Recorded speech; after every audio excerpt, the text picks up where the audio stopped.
today to kick off this canvassing season. This is an important election, you all. We know that Biden and Harris needs both Warnock and Ossoff in order to flip the Senate. We have to do it, y'all.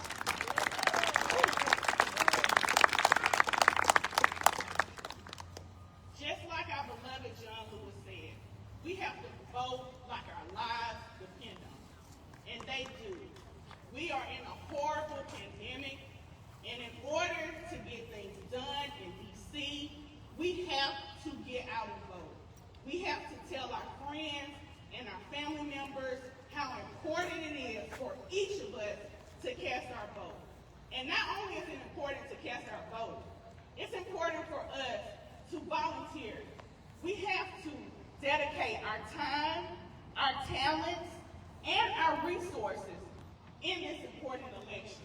So I'm going to need all of you all today, before you leave, to dedicate your time, whatever it is, whether it's canvassing or phone banking, calling your family and your friends, or talking to your coworkers, passing out literature.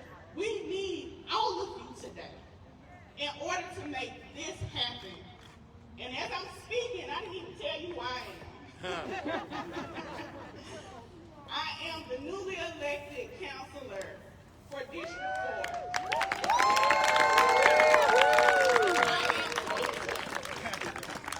And I honestly want to thank you from the bottom of my heart for getting out to vote. You all turned out in record numbers.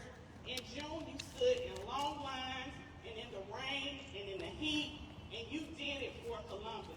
And not only did you do it in June, you turned around and did it again in November in record numbers. And we had so many people volunteering, bringing chairs and water and also snacks. You know, the Divine Nine and different organizations like My Black Has a Purpose. We did it, Columbus. You know, we are on the map. They're talking about Columbus. You see us on scene media. Let's continue to basically do exactly what we did before. Let's do a repeat of November, of June. We have to. And not only do we do it then, we have to continue in this momentum. Because guess what? In 2 more years, we're going to kick Kemp out of office too.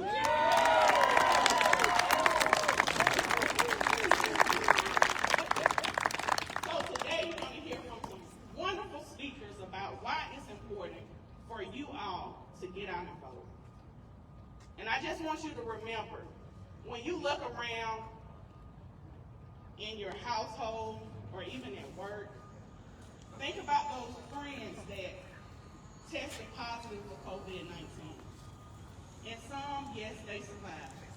But think about those ones that lost their lives. We have to do it for them. We have to do it for John Lewis and Martin Luther King and all those ones that came before us. We have to do it for them. We are a great city, Columbus. Let's show how great we are. Now I will introduce our first speaker, Representative Carolyn Hughes.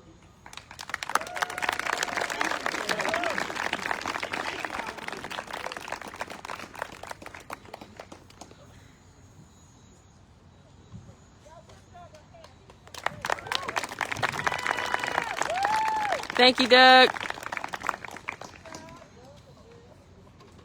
Is this Columbus, Georgia? Woo! Columbus, Georgia? Yes! Y'all gotta show Mr. Yang how we do it in Columbus, Georgia.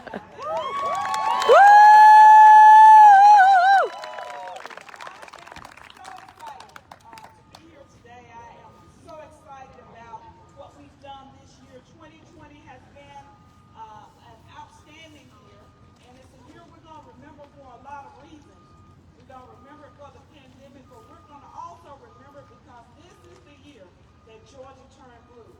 This is the year that Georgia is blue. Georgia went blue because of all of you, the work that you're doing. If you're out here this afternoon, I know you're going to vote or you've already voted, right?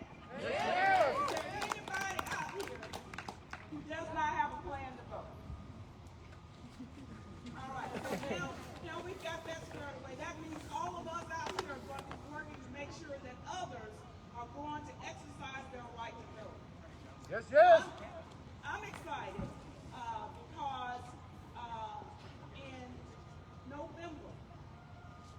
elected Biden and Harris right here in the state of Georgia and across this country, and they're going in office in a few short days.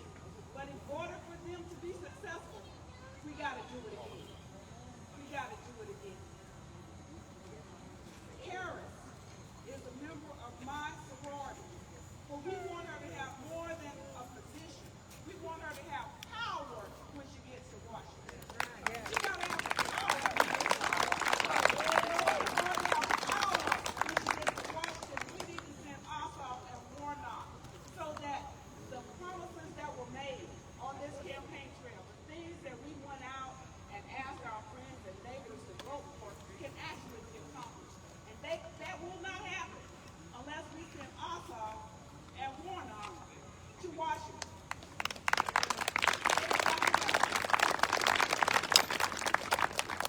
I want each of you to know that we have to be determined to meet our goal. We got to call on our friends, our neighbors, people that we used to know, and do not assume that your friends vote just because they're your friends. Do not assume that they're going to vote. Make sure you ask them, and make sure you follow up with them. And I know that Georgia is being inundated with phone calls and texts and flyers in the mailbox every day, but don't assume that people are going to vote just because they get there. If you know them, ask them. If you know them, ask them. If you used to know them, ask them. If you know somebody that they know, ask them to make sure that they go and vote, because we got to have everybody. We cannot leave any votes on the field. Because if you have been paying attention, Georgia is in dispute.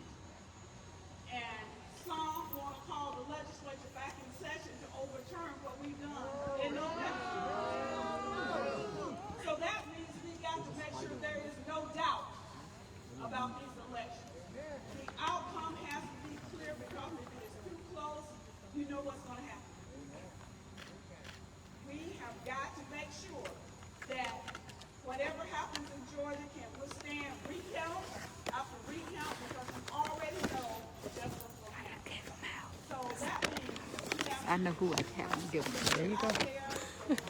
everybody that we know to vote, so that all of those votes can be counted, and at the end of the day, we send Warnock and Ossoff to Washington.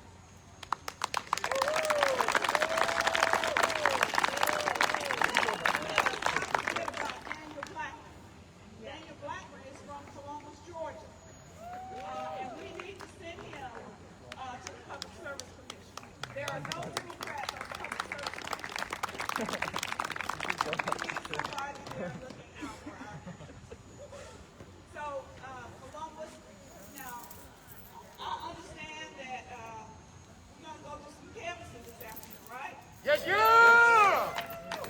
You guys got to show a little bit more energy.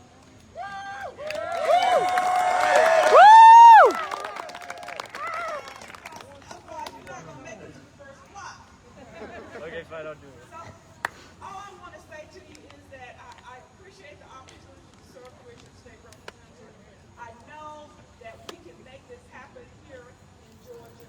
We've done so much for so long trying to get Georgia blue. Now that we're blue, we need to go from light blue to navy blue. And we can Amen! I'm talking about red purple. We want royal blue!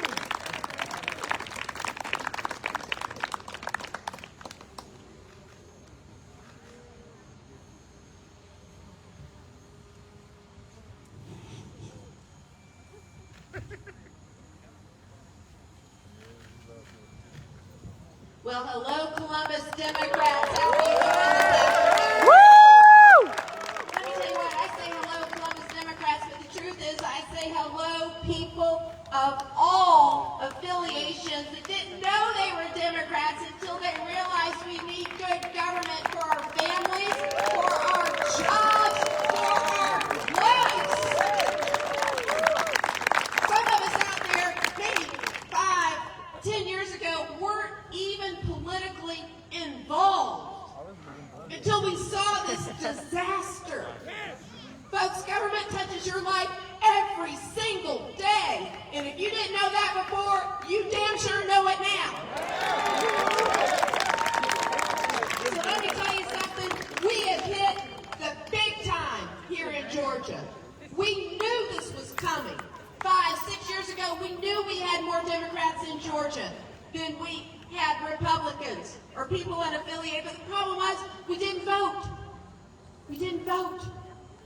And then we changed that. We saw the incremental progress in 2016, 2018, which should have been ours. And then this time, finally, because of you all, because you had your shoulder to the wheel, you helped us make Georgia political history. That's what happened on November 3rd. And let me tell you something, just a couple of days after that, it must have been November 6th, I had a call from Andrew Yang's people. And they said, we're coming to Georgia. We see what's going on. We see the field you've been tilling. Bringing his strong, fierce wife, Evelyn, here. And his 2 sons. Let me tell you something. I want to see everybody with the energy and enthusiasm that Christopher had when he left up on this stage.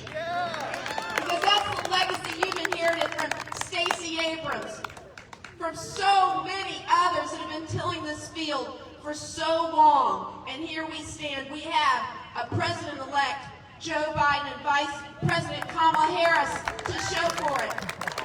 Because they put Georgia in that blue column. But this war's not won. We got one more battle.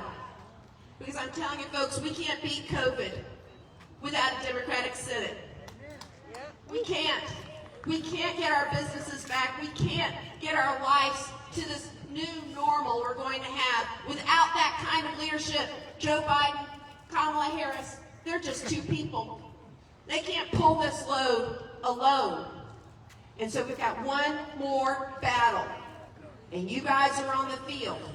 And let me tell you something that sometimes the media forgets. And sometimes people, Mr. Yang, that aren't from Georgia don't know. They think it's all won and lost in Atlanta. Atlanta's awesome. That's where I was born and raised. If you can't carry Atlanta, you can't carry Georgia. But let me tell you something else. Whether you carry Atlanta or not, you will not win the state of Georgia unless you carry these big cities outside of the metro Atlanta area. And that's what you're doing here today. And so when you knock on those doors, let me tell you something. Mr. Young, you need to know this too. That the 5 largest cities outside of Atlanta, Columbus, Macon, Savannah, Augusta, Athens, we netted 267,000 votes for Joe Biden. He won this state with 12,000 votes, and those 5 cities netted him 267,000 votes, even with a runoff where we think there will be fewer people voting, obviously, because it's not a presidential ticket at the top. These 5 cities will net Ossoff and Warnock and Blackman well over 100,000 votes. That's why you're knocking on doors today. We will help deliver this state for a Democratic Senate. We're going to make some more Georgia political history. And so let me tell you about a man that came to help. A true leader. The sign of a leader is someone who doesn't mind getting out in the trenches with everybody else. A leader is a humble man because he's been given back part of his success from the very, very beginning. He's an attorney. He's an author. He's an entrepreneur and an investor. He's been investing in cities like Columbus, Georgia. And you may not know this, Mr. Yang, but you're at one of the entrepreneurial hot spots in this country. Because Columbus, Georgia is not only the 2nd largest city in the state of Georgia, 200,000 people were home to Aflac. They were home to Synovus. Home to what used to be called Total Systems. And we're the birthplace of Coca-Cola. Don't let anybody in Atlanta tell you anything. We're also a 60% blue county. So that's what we got going on in Columbus, Georgia. So I want to bring to the podium a man who was in all 6 presidential debates.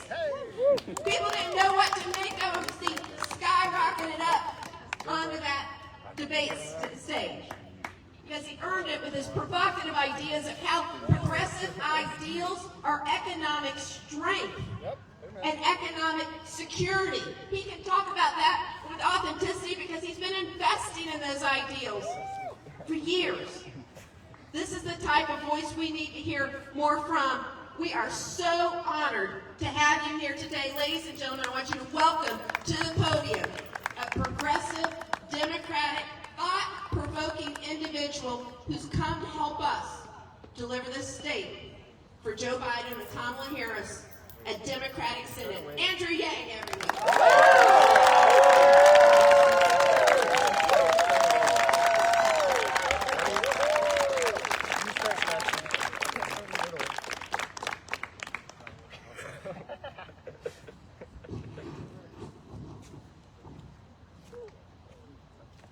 Hello, Columbus, how are you?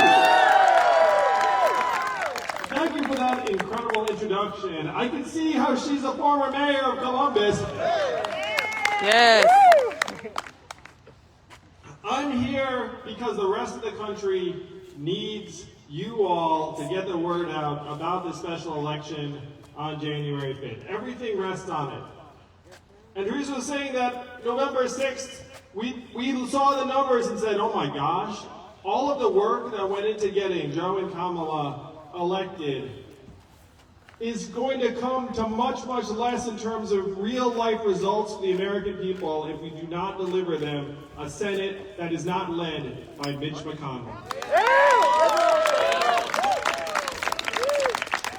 We have seen this movie before, Columbus. You remember the later Obama years when Mitch McConnell was a Senate Majority Leader. What happened? Absolutely nothing. That's right. And the last thing you need during a pandemic, during a crisis, is for the government to do nothing. But that is what we are staring at if Mitch McConnell is again in charge of the U.S. Senate. If Mitch McConnell's driving, the car is aimed at a ditch. And he's just revving the engine, pretending to go somewhere while the car just goes like into the ditch.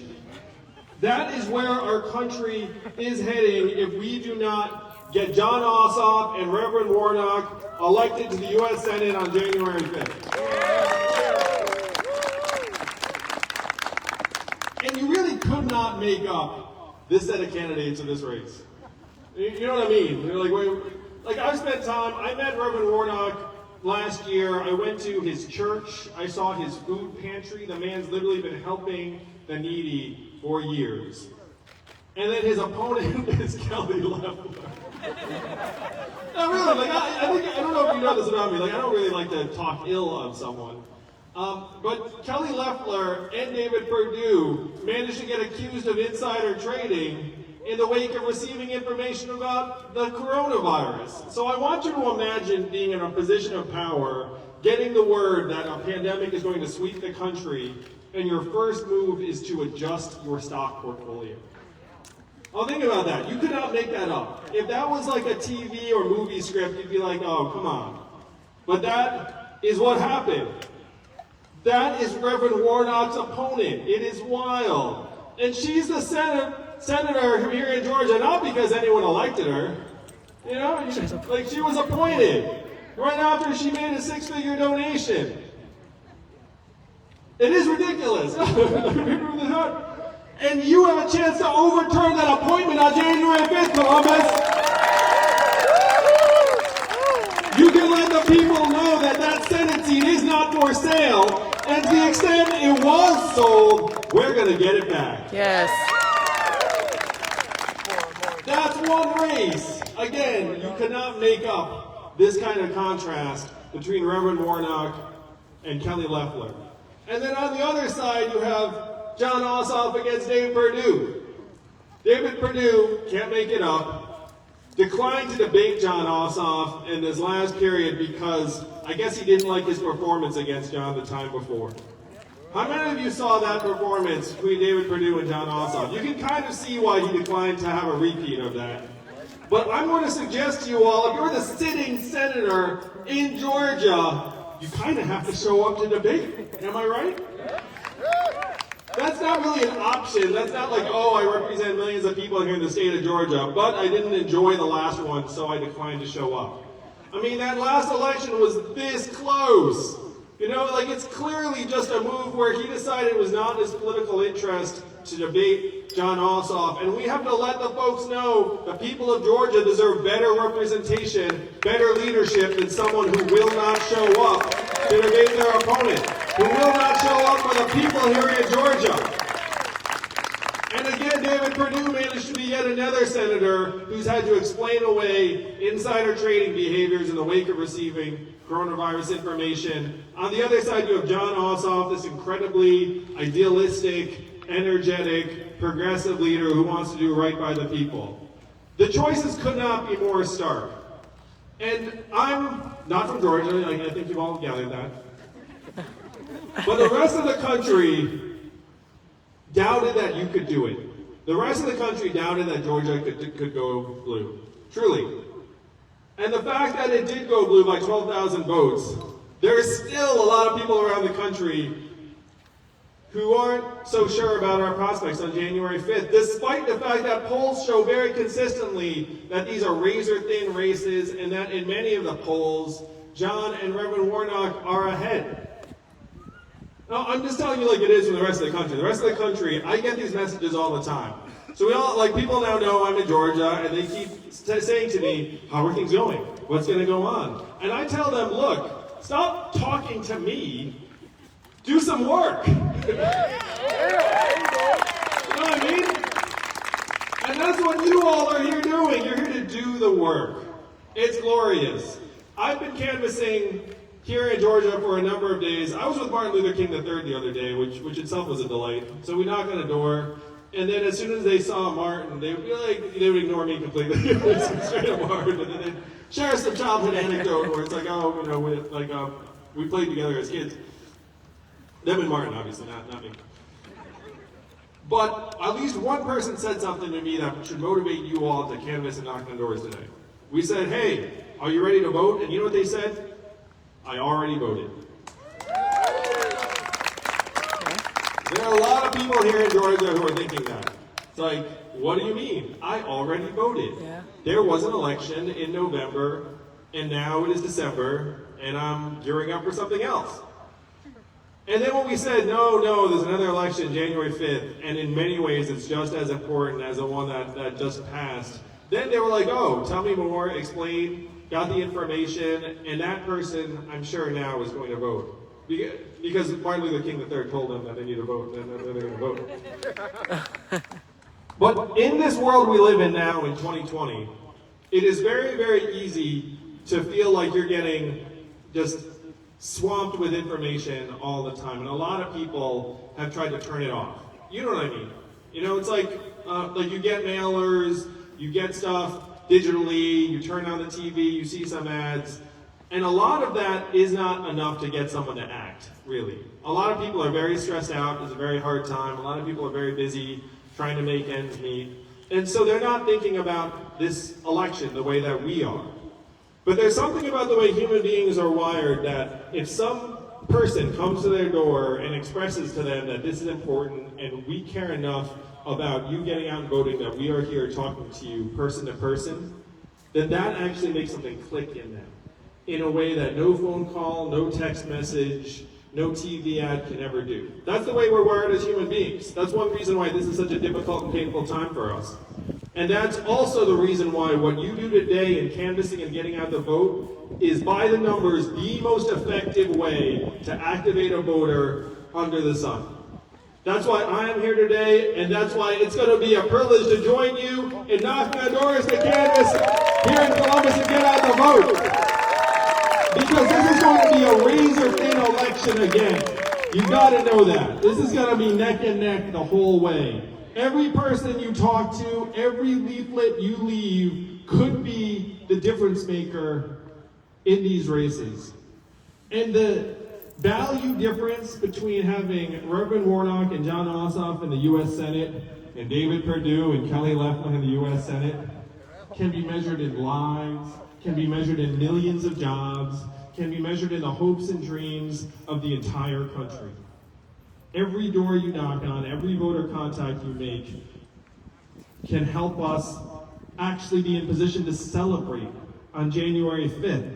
And as an entrepreneur, one of the things I love to do is I love to see what success looks like. And I want you all to imagine how we will feel when John Ossoff and Reverend Warnock win on January 5th, and not just people in Georgia, but people around the country are celebrating. We are in position to make that happen for real.